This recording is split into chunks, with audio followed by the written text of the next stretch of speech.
우리에게 있어서 가장 소중한 것이 있다면 자신의 생명입니다. 맞습니까? 왜냐하면 우리가 천하를 다 얻어도 내 생명을 잃어버리면 모든 것이 무용지물입니다. 그래서 오늘 많은 사람들은 자신의 건강을 지키기 위해서 노력을 많이 합니다. 우리 60, 70년대까지만 해도 나이가 60이 되면 회갑잔치를 했습니다. 근데 요사이는 회갑잔치를 옛날처럼 하는 사람들이 거의 없습니다. 잘 하지 않습니다. 왜 그러죠? 60은 청춘이라고 합니다. 자녀들이 회갑잔치 하십시다. 그러면은 부모에게 신뢰가 됩니다. 왜 그러죠? 앞으로 20년, 30년 남았는데 빨리 가란 말이냐. 오해할 수도 있을 정도로 지금은 평균 수명이 많이 길어졌습니다. 지금은 100세 시대입니다. 아마 앞으로 이제 의학이 발달이 되면 120, 130세 시대가 옵니다. 지금 연구는 300년도 살 수 있다. 그리고 연구를 합니다. 그래서 어떻게 사느냐? 우리가 자동차 오래 타다 보면 부품이 망가지죠? 좀 교환을 합니다. 바퀴가 이상하면 바퀴 바꾸고, 엔진이 이상하면 엔진 바꾸고, 배터리 없으면 배터리 바꾸듯이 우리 인간도 간이 이상하다. 백화점 가가지고 사서 체인지하면 됩니다. 눈이 이상하다. 그럼 인공으로 만든 거 그냥 갈아 끼우면 됩니다. 300년 산다는 거죠. 근데 가능할까라는 것입니다. 300년을 살아도 사람은 죽습니다. 아무도 예외일 수 없습니다. 여러분 100세 시대라고 하지만 그것은 일부에 제한되어 있습니다. 대부분 뭐예요? 7, 80 정도 살다가 죽습니다. 그렇게만 죽습니까? 갑작스런 사고, 질병으로 죽습니다. 어린 나이에도 젊은 나이에도 갑자기 세상을 떠납니다. 우리나라는 세계적으로 자살률이 뛰어납니다. 하루에 평균 30명 이상이 자살합니다. 무슨 말이죠? 결국 사람은 죽는다는 것입니다. 어제도 제가 저녁에 장례식에 다녀왔습니다.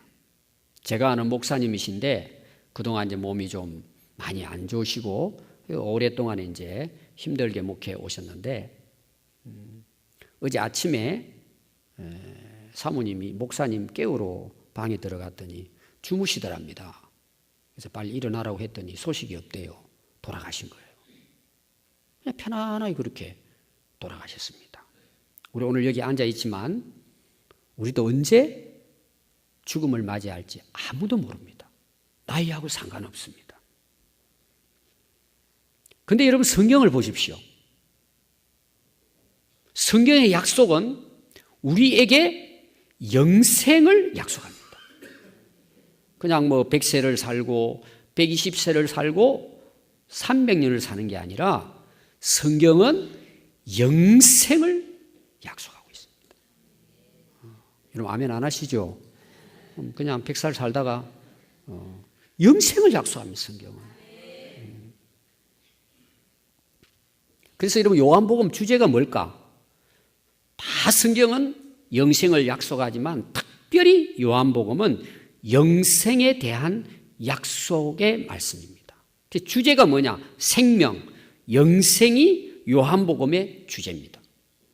우리가 잘 아는 요한복음 3장 16절 하나님이 세상을 이처럼 사랑하사 독생자를 주셨으니 이는 그를 믿는 자마다 멸망치 않고 영생을 얻게 하려 하심이라. 아멘. 몇 년 더 살아보려고 사람들이 막 운동도 하고 좋은 것도 먹고 노력을 합니다. 근데 성경은 예수님 믿으면 영생한다고 약속합니다. 근데 사람들이 잘 안 믿습니다. 오늘 예배 드리러 오신 여러분들 중에서도 예수님 안 믿는 사람 오늘 꼭 믿으시기 바랍니다.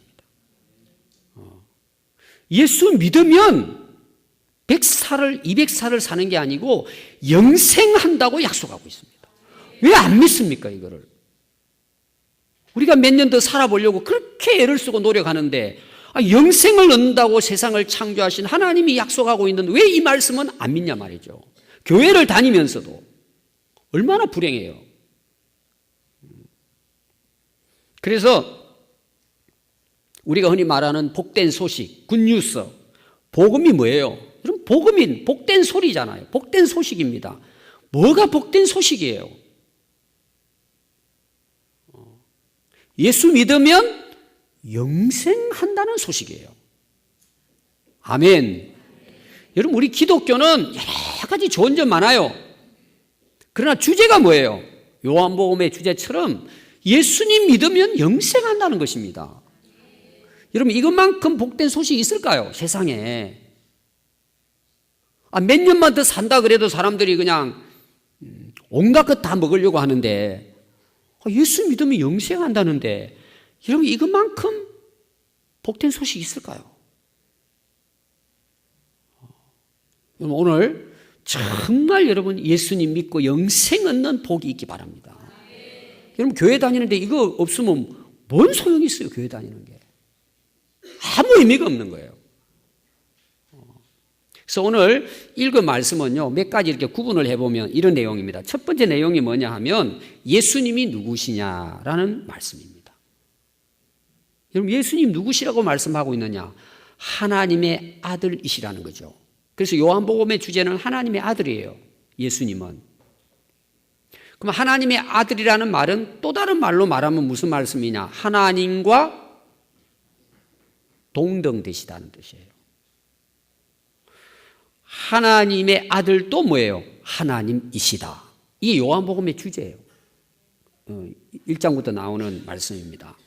그래서 오늘 여러분 읽은 그 19절 말씀부터 보면 한번 같이 한번 보시기 바랍니다. 19절 말씀부터 끝까지 나오는 말씀이지만 21절까지 계속해서 같은 내용이지만 제가 읽어드립니다.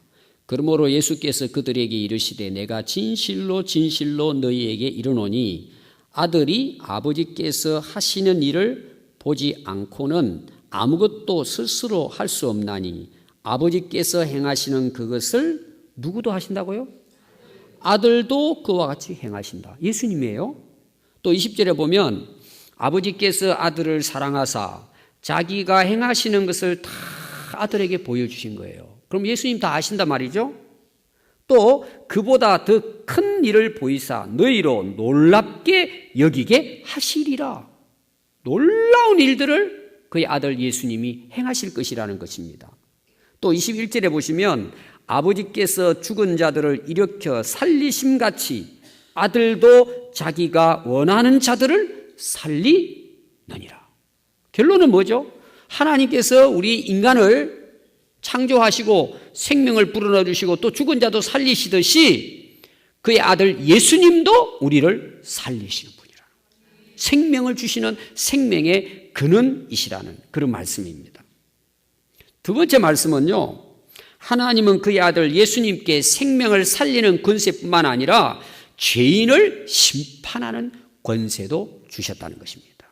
그래서 21절 한번 보실까요? 아버지께서 죽은 자를 일으켜 살리심같이 아들도 자기가 원하는 자들을 살리시느니라. 아버지께서 아무도 심판하지 아니하시고 심판을 다 누구에게 맡기셨어요? 아버지가 아들에게 맡겨주셨다는 거예요. 심판의 권한을 예수님께 맡겨주셨다. 그런 말씀입니다. 그래서 27절 한번 보십시오. 또 인자됨으로 말미암아 심판하는 권한을 주셨나니라. 예수님께 주셨다는 거예요. 그러니까 예수님은 생명을 살리는 권세도 가지고 계시지만 죄인들을 벌하시고 심판하시고 죽이시는 권세도 허락해 주셨다는 것입니다. 그럼 이 말은 무슨 말이냐 하면요, 창조주 하나님이 세상을 창조하신 것처럼 예수님도 세상을 창조하셨고, 하나님이 우리에게 영원한 생명을 주실 수 있는 것처럼 예수님도 동일하게 우리에게 영원한 생명을 주실 수 있고, 하나님이 세상을 영원히 심판하시는 것처럼 예수님께서도 심판하시고, 하나님이 영광과 경배를 받으시듯이 예수님도 경배를 받으실 분이시다. 그래서 여러분들이 거기 이어서 23절은 이는 모든 사람으로 아버지를 공경하는 것 같이 아들을 공경하게 하려 하심이라. 아들을 공경하지 아니하는 자는 그를 보내신 아버지도 공경하지 아니하시느니라. 우리가 하나님을 인정하지 않으면 누구도 인정하지 않느냐? 예수님 인정하지 않습니다. 우리가 예수님을 인정하지 않으면 하나님을 인정하지 않는 것입니다. 제가 포도원 비유를 후에 좀 이따가 드리겠습니다. 예수님 안 믿는다는 것은 하나님 안 믿는다는 것입니다. 유대인들은 하나님을 믿었습니다. 근데 예수님 안 믿었습니다. 결국은 뭐죠? 하나님을 안 믿는 것입니다. 하나님을 공경하면 그 아들도 공경해야 맞습니다. 여러분 친구가 있는데 아이들 데리고 친구 집에 놀러 갔어요. 친구 집 애가 내 아들을 때리는 거예요, 주먹으로. 그럼 부모님 마음은 어때요? 애들끼리 싸우는 건데 알았어, 싸우라, 이렇게 이야기하기 열받아요. 아니 같이 지금 친구 집 놀러 갔는데 부모가 있는데도 자기 애를 막 때리는 거예요. 그것도 막 무자비하게 막 때리는 거야. 터세내는 거죠. 자기 집에 왔다고 막 장난감도 안 주고. 그러면은 친구는 아무리 밥도 대접하고 하지만은 속이 상하는 거예요. 소화도 안 돼요. 나오고 싶은 거예요. 쉬운 원리예요. 하나님을 공경한다면 예수님 공경해야 된다는 거예요. 하나님을 믿는다면 예수님 믿어야 된다는 것입니다.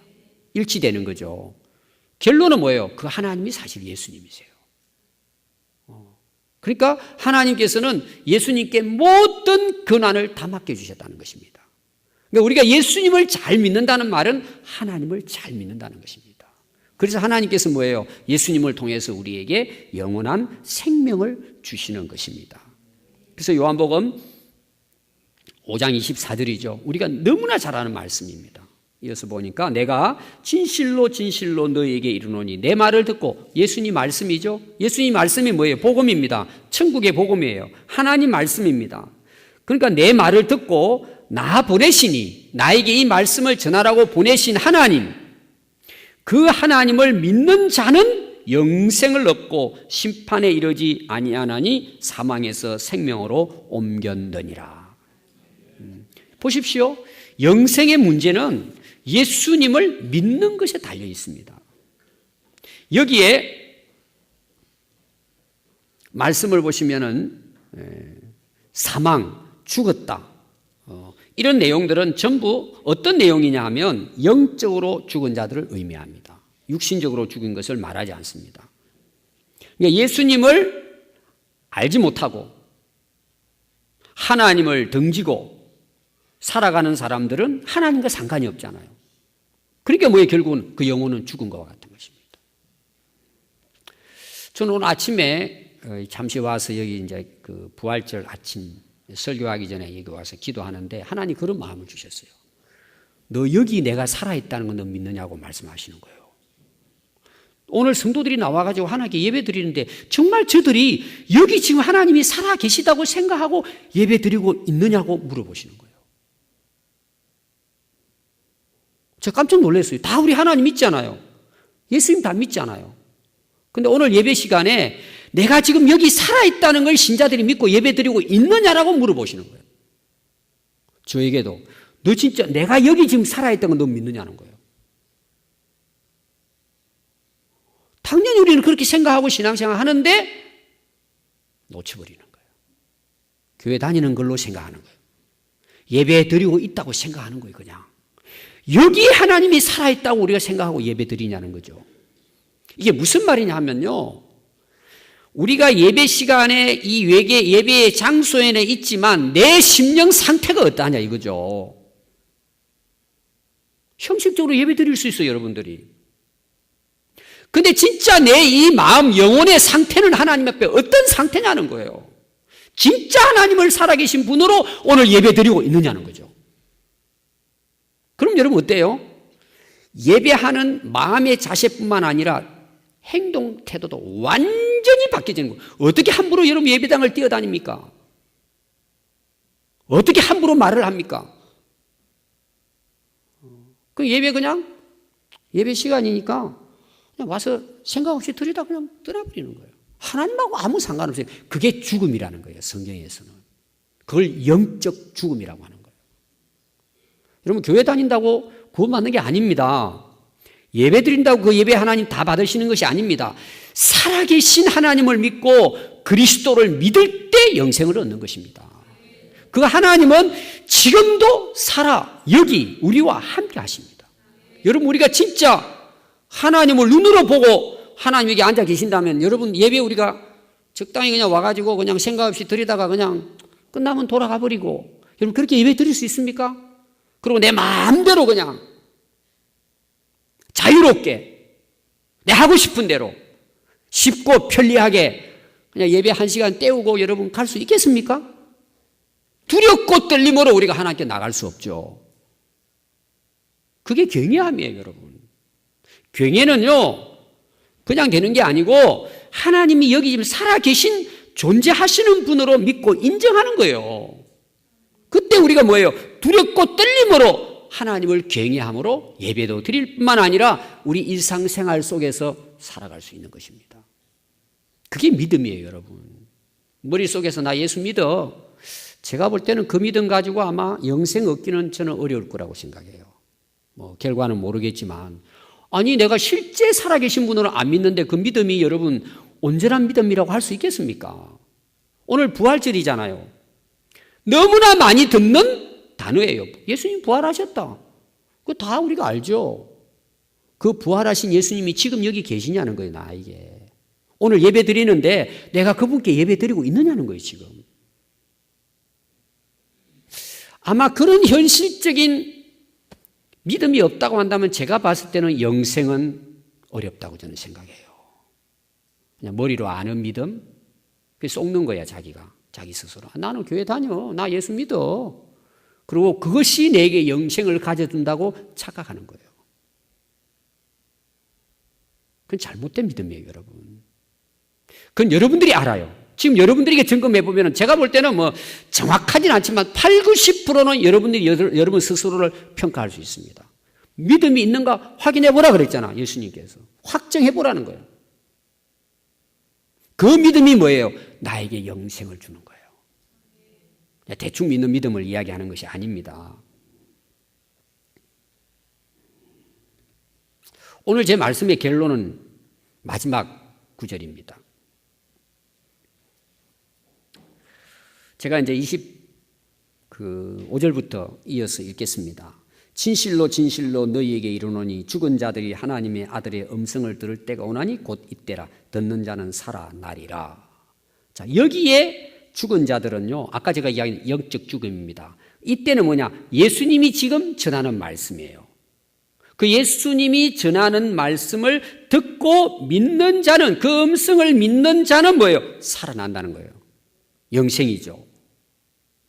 그래서 아버지께서 자기 속에 생명이 있음 같이 아들에게도 생명을 주어 그 속에 있게 하셨고, 우리가 예수 믿으면 생명이 우리에게 들어온단 말이에요. 또 인자됨으로 말미암아 심판하는 권한을 주셨느니라. 자, 그 다음에 28절과 29절은 다른 생명이에요. 그 죽음이에요. 이를 놀랍게 여기지 말라. 무덤 속에 있는 자가 다 그의 음성을 들을 때가 오나니. 이건 뭐예요? 육체적인 죽음이에요. 앞에는 영적인 죽음이에요. 예수님 살아계실 때 계셨던 사람들, 영적으로 죽은 자들이에요. 근데 28절의 말씀은 무덤이 나오잖아요. 육신적으로 죽었던 사람들이, 우리보다 먼저 죽은 사람들이죠. 그의 음성을 들을 때가 와요. 이 음성은 예수님 그 당시 가르쳤던 음성이 아니고 예수님이 재림하셨을 때 말씀하시는 음성이에요. 그때 죽은 자들이 살아나는데 이건 뭐예요? 부활을 가리키는 거예요. 부활. 자, 근데 어떤 부활이 있느냐? 29절입니다. 선한 일을 행한 자는 생명의 부활을 합니다. 이거 뭐냐 하면 선한 일을 행한 사람들은 영원한 생명을 위한 부활입니다. 어떻게 보면 이제 영원한 천국에 들어가는 영원한 생명을 누리는 부활이죠. 그런데 악한 일을 행한 자는 심판의 부활로 나옵니다. 자, 우리가 부활 그러면은 예수 믿는 사람만 부활하는 걸로 생각하고 있어요. 일반적으로. 그렇지 않아요. 예수 안 믿는 악한 사람들도 부활합니다. 다. 왜 부활하느냐? 심판받기 위해서 부활하는 거예요. 이 심판은 마지막 최종적인 심판입니다. 일반적으로 우리가 요한계시록에 보면 백보자 심판입니다. 하나님 앞에 다 나갑니다. 우리가 뭐예요? 악한 자나 선한 사람이나 모두 다 부활하는데 선한 사람들은 뭐예요? 영생을 위한 부활이에요. 영원한 천국. 그리고 악한 자는 뭐예요? 심판받기 위해서 부활하는 것입니다. 죽으면 끝나는 게 아니라는 것입니다. 자, 근데 문제가 뭐냐 그러면은요, 많은 사람들이 살아가면서 힘들고 어려우면 특히 우리나라 지금 이 영적 흐름이요, 죽으면 끝이라는 생각이에요. 죽으면 이 고생하는 거, 걱정, 근심하는 거 다 끝이다. 자살해버리는 거예요. 여러분, 죽으면 끝입니까? 그건 자기들의 생각이에요. 인간적인 생각입니다. 성경은 분명히 이야기해요. 죽음 후에는 반드시 하나님의 심판이 있습니다. 이게 바로 마지막 심판이에요, 지금. 여러분, 물론 이 세상에서도 하나님의 심판이 있다고 제가 이야기했죠. 마지막 심판이 있습니다. 여러분, 죽으면 끝이 아니에요. 우리 평안교회 성도들은 절대 자살하면 안 돼요. 자살하고 끝나면 좋겠다. 저는 그것도 참 허무하다고 생각해요. 그럴 바에야 그냥 진짜 별거 아니면 죽으면 끝나면 이러면 이 고생을 덜 하고 가는 게 낫죠. 거기서 없어진다고 생각하는 거예요. 천만에 쏘고면 안 돼요. 그거는 사단 마귀의 작전입니다. 반드시 하나님의 심판이 있습니다. 죽으면 끝나는 게 아니에요. 우리 예수 믿는 사람은 자살하면 안 돼요. 반드시 하나님의 심판이 있습니다. 그러면 여러분, 그 심판 이후에는 뭐예요? 영원한 멸망이에요. 자, 그러면 오늘 말씀을 잘 보십시오. 선한 일을 행한 사람도 부활하고 악한 일을 행한 사람이 부활해요. 그런데 선한 일을 행한 사람은 생명의 부활이고 악한 일을 행한 사람은 심판을 받기, 영원한 심판받기 위한 부활입니다. 그럼 여기 나오는 선악에 대한 문제예요. 여러분들 일반적으로 다 아시겠지만 여기 말하는 선악은 윤리적인 차원에서의 선악을 의미하는 게 아닙니다. 자, 보십시오. 우리가 선하다고 해서 구원받습니까? 아닙니다. 인간의 한계입니다. 그거는 우리 어떤 그 수준에서의 선한 것입니다. 하나님이 보셨을 때 하나님의 선한과 악의 관점에서 보면 뭐예요? 우리는 거의 비슷합니다. 도끼 객길이에요. 차이가 없습니다, 크게. 그래서 모든 사람은 죄를 범하였고 하나님의 영광에 이르지 못합니다. 이 세상에 하나님 앞에 선한 사람은 한 사람도 없습니다. 착각하는 거예요, 자기가. 여러분, 우리 그리스도인들은 당연히 선하게 살아야 합니다. 그것은 그 선한 행위를 통해서 구원받기 위한 것이 아니고 구원받은 하나님의 백성으로서 하나님의 말씀을 순종하고 살아감으로 마땅히 선해야 합니다. 그러나 그것은 뭐예요? 영생을 얻는 선의 기준이 아니라는 걸 여러분 기억해야 합니다. 오늘 정말 우리 예수 믿는 사람들이 악한 사람 많습니다. 그 악한 것 때문에 구원받지 못하는 것이 아니고 예수님을 믿지 않기 때문에, 예수님을 그 마음에 영접하지 않고 하나님 말씀을 순종하지 않기 때문에 악을 범함으로 그것 때문에 심판받는 겁니다. 그러니까 그 악은 뭐예요? 예수님을 믿지 않고 하나님 말씀을 불순종한 결과가 악이기 때문에 그 불순종 자체 때문에 심판을 받는 것입니다. 여러분, 이런 구분을 분명하게 해야 합니다. 그래서 인간의 윤리적인 도덕, 우리가 예수 믿어가지고 좀 선해진 그것으로 영생을 얻는 것이 아니라는 거죠. 예수 믿기 전에 악한 것이나 선한 것이나 예수 믿고 난 다음에 선한 것이나 악한 것 그 자체가 뭐예요? 구원의 조건이 아니라는 거죠. 그럼 우리가 마음대로 아무렇게 살아야 되느냐? 천만의 말씀이에요. 세상도 보세요. 악한 자는 버림받습니다. 감옥 갑니다. 자식도 잘못하면 때립니다. 하나님은 어떨까요? 우리가 예수 믿고 구원받은 하나님 백성이지만 우리가 범죄하죠. 우리가 악을 행하죠. 하나님이 때리십니다. 벌하십니다. 징계하십니다. 이 세상에서도 그 다음에 우리가 죽고 난 다음에 뭐예요? 반드시 하나님의 상이 있습니다. 우리가 이 세상에서 예수님 때문에 말씀을 순종하기 위해서 고난을 당하고 선한 일을 행하기 위해서 어려움을 당하죠. 이 땅에서도 하나님이 복 주세요? 복 안 주세요? 주신다고 약속하고 있어요. 하늘나라가 뭐예요? 반드시 그에 대한 하나님의 상이 있습니다. 그러니까 우리 그리스도인들이 이 세상에서도 선하게 선한 일에 열심히 해야 되는 이유는 뭐냐? 이 땅에도 복이 있을 뿐만 아니라 하나님 나라에 가면 상이 있습니다. 그러나 그것이 뭐예요? 구원의 조건은 될 수 없습니다. 그건 세상 사람들이 하는 이야기죠. 그럼 하나님의 선악의 조건, 예를 들어서 오늘 여기 말하는 선한 부활, 그 심판의 그 생명의 부활, 그 다음에 심판의 부활은 그 선악을 통한 구분이잖아요. 그럼 하나님의 기준에서 선악은 뭐냐는 거예요. 제가 예를 들어 여러분들이 구체적으로 설명하겠습니다. 마가복음 12장에 보면은 포도원 비유가 나와요. 포도원 비유. 이런 내용이에요. 거기 포도원 주인은 하나님을 가리킵니다. 근데 주인이 포도원을 만들어가지고 그건 이제 세상을 창조한 걸 이야기합니다. 그러고는 너희들 여기서 잘 이렇게 포도원 가꾸면서 잘 살아라. 이렇게 이제 말씀을 했어요. 그리고 이제 어느 때가 돼가지고 이제 이 하나님께서 종들을 보내요. 이 종들은 구약의 선지자들입니다. 그 내가 이렇게 맡겨준 포도원 일들 잘 하고 있는지 오늘 우리 인생이에요. 가서 보고 와라. 그래서 너희들 수고한 거 내가 포도원 만들어가지고 일하게 했으니까 열매를 좀 거두어오도록 해라. 이건 하나님께 얼마나 영광을 돌리는가 이런 내용이에요. 그 종들을 보냅니다. 그러니까요, 이 종들이요, 주인의 그 농부들이, 일하는 농부들이 주인이 보낸 종들을 보니까 뭐 당신들 이렇게 수확 거뒀으니까 주인에게 이제 좀 세를 내야 된다 그랬더니 때려가지고 보내버리는 거예요. 나중에 또 보냈더니 죽여버리는 거예요. 주인이 또 보내요. 여러 차례 보내는 거예요. 다 죽여버리고 돌아오지 않는 것입니다. 그래서 주인이 생각을 합니다. 아무리 그렇지만 내 아들은 안 죽이겠지. 그리고 아들을 보낸 거예요. 그게 예수 그리스도세요. 그랬더니요, 야, 저기 상속자가 온다. 그러고 때려 죽어버린 거예요. 예수님까지도. 그래서 주인이 뭐예요? 그래, 내가 그놈들 가서 진멸하고 포도원을 다른 사람에게 줄 것이다. 비유를 한 거예요. 그럼 앞에서 우리가 오늘 말씀에 나왔습니다. 아버지를 공경하는 것은 아들을 공경하는 것이다 나왔어요. 아들을 공경하지 않는 자는 아버지를 공경하지 않는 것이다 말씀하고 있습니다. 하나님의 선악의 기준은 뭐냐 하면 아들이 기준이에요. 아들이. 예수 그리스도가 기준이에요. 다시 말하면 예수 그리스도를 받아들이고 믿고 순종하느냐, 그게 선한 거예요. 아버지 입장에서 봤을 때는. 근데 아들을 보냈더니 때려 죽여버리고 버린 거예요. 그게 악이에요. 이걸 쉽게 말하면 예수 그리스도를 하나님의 아들로 믿고 영생 얻는 것이 뭐예요? 선한 것이고, 악한 것은 뭐예요?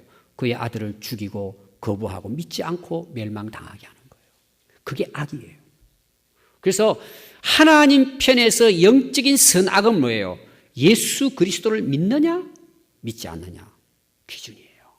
그래서 가장 선한 사람이 누구예요? 예수님을 하나님의 아들로 믿고 그를 구원자로 믿을 때 하나님이 주시는 약속이 뭐예요? 영생이에요. 그게 구원이에요. 아멘. 그럼 여러분, 이 세상에서 가장 선한 행실이 뭘 것 같아요? 첫 번째는 하나님의 아들로 믿고 나의 구주로 믿는 거예요. 왜? 하나님이 그 아들을 통해 우리에게 영원한 생명을 주시겠다 약속했기 때문에 그걸 받아들이는 게 하나님 앞에 가장 큰 선이에요. 또 하나 선은 뭘까요? 그 예수님을 또 다른 사람에게 전하는 거예요. 그리고 그들이 예수 믿고 영생을 얻는다면 이 세상에 가장 선한 일이에요. 이게 영적 원리입니다. 여러분, 이 세상에 가장 슬픈 일이 뭐죠? 죽음입니다. 여러분, 장례식 가보십시오. 가족의 죽음 앞에서 오열하는 모습들을 많이 보게 됩니다. 갑작스런 이별의 아픔으로 인생의 허무감과 절망감에 빠집니다. 내가 사랑했던 사람이면 더 그렇습니다. 어떤 사람은 그 이별의 아픔 때문에 인생을 포기하는 사람도 꽤 있습니다.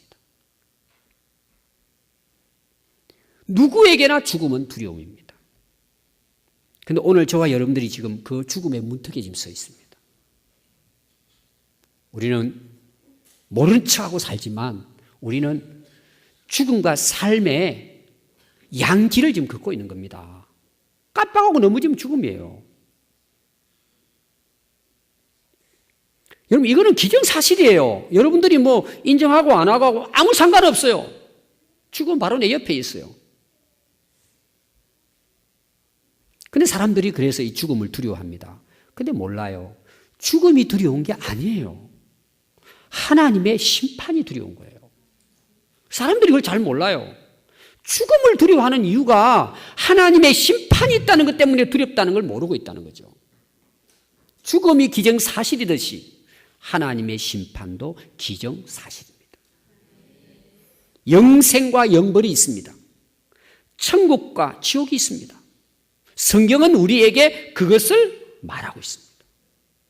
그런데 하나님은 우리에게 약속하십니다. 예수 그리스도 안에 생명이 있다고. 누구든지 예수 그리스도를 믿으면 영생을 얻는다고, 죽어도 영생으로 부활한다고 약속하고 있습니다. 그게 이 세상의 가장 큰 복음이고 가장 위대한 복음입니다. 그 이상 그 이하도 없습니다. 그런데 이 세상에는 이 복음을 알지 못하는 사람들이 가득합니다. 우리는 그들에게 이 부활의 복음을 전해야 합니다. 이런 면에서 교회는 이 시대에 가장 소중한 역할을 하고 있는 것입니다. 여러분, 부활의 예수님을 경험한 베드로 보십시오. 그 전에는 예수님 모른다고 도망갔던 사람입니다. 부활하신 예수님 경험하고 난 다음에 베드로는 예수님 부활 전하다가 순교합니다. 예수님 부활이 거짓이라고 돌아다니면서 예수 믿는 사람을 잡아 죽였던 사도 바울은 결국 부활하신 예수님을 만난 이후에 부활하신 예수님 전하다가 순교합니다. 여러분, 정말 우리가 예수 믿고 영생 얻고 부활의 확신을 가진 성도의 삶은 동일하게 복음을 전하고 부활의 복음을 전해서 영혼을 살리는 일에 인생을 걸고 삽니다. 왜? 그게 가장 선한 일이고 하늘의 상이 되기 때문입니다. 그리고 가장 고귀한 일입니다. 그래서 사도 바울은요, 내가 달려갈 길과 주 예수께 받은 사명 곧 하나님의 은혜의 복음을 증언하는 일을 마치려 하면은 나의 생명조차 조금도 귀한 것으로 여기지 아니하노라. 표대를 향하여 그리스도 예수 안에서 하나님이 위에서 부르신 부름의 상을 위하여 달려가노라. 다니엘서 12장 3절 지혜 있는 자는 궁창의 빛과 같이 빛날 것이요 많은 사람을 옳은 대로 돌아오게 한 자는 별과 같이 영원토록 빛나리라. 아멘. 여러분, 우리는 다 부활합니다. 근데 영생의 부활이 있고 심판의 부활이 있습니다. 그 기준은 뭐라고요? 예수 그리스도를 믿느냐에 달렸습니다. 오늘 예수님 부활하신 부활절, 우리가 정말 하나님께 기쁨이 되고 영광이 되는 게 뭘까요? 그 부활하신 예수님을 내가 인정하고 믿는 것입니다. 그것이 하나님께 영광이 되고 우리에게는 축복이 되는 것입니다. 그리고 이 또 부활을 또 세상에 전해야 할 사명이 오늘 우리 모두에게 있음을 깨닫고 우리가 앞으로 남은 생애를 어떻게 살 것이냐, 이 부활의 복음 전하다가 주님 언제든지 부르시면 하늘에 상 받는 그런 우리 인생이 되어야 할 줄 믿습니다. 기도하겠습니다.